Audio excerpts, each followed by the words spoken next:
My dear Sauron, I think you know that I was once one of the Valar and you were once one of the Maiar. However, the reason why I am no longer one of them is because the enemy, Eru, didn't like my music. I didn't like his either, so the feeling was mutual.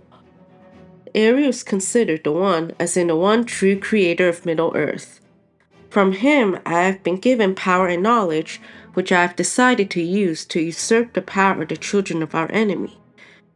I first went off to find the Imperishable Flame. However, I could not find it. Unlike the Valar, I went off alone, and during this time, I was able to come up with music different from our enemies.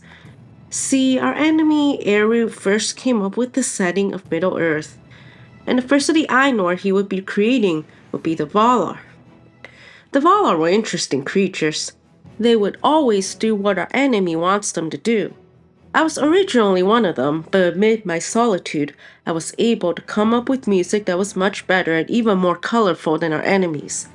His music was bland, while my music was colorful. I was finally able to give music some meaning is all.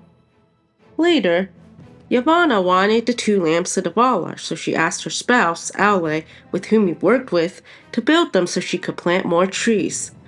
After that, it was up to Arda to fill them with light. These 2 lamps were called Iluin and Ormol, and they determined the spring of Arda. Iluin stood on the north of Arda, while Ormol stood on the south. First, I overthrew the mountains, causing the forming of the inland sea of Helkar.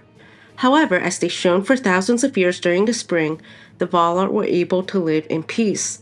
These lamps helped Yavanna grow the plants and trees she wanted to grow, and my brother Manwe had a feast as a result. Meanwhile, poor Aule and Tulkas were exhausted, as they were busy making the lamps Yavanna had them make to fulfill the will of our enemy.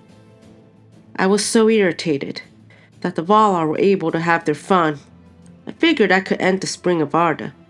First, I destroyed the lamps so Yavanna wouldn't have her trees, and to fill the realm of Arda with darkness instead of light. They like light, I'll give them darkness. How dare they enjoy the fruits of their works? How dare they have this big feast and Tulkas and Nessa have their wedding? So after that, I decided to sneak down to Middle-earth as Tulkas slept, and incorporated some servants, one of them being Autumna. I struck my first blow and the rest was history. The Valar wouldn't even dare touch Middle-earth after that. They all fled and went to Valinor. I bet you think that's the end of my story, but it was not.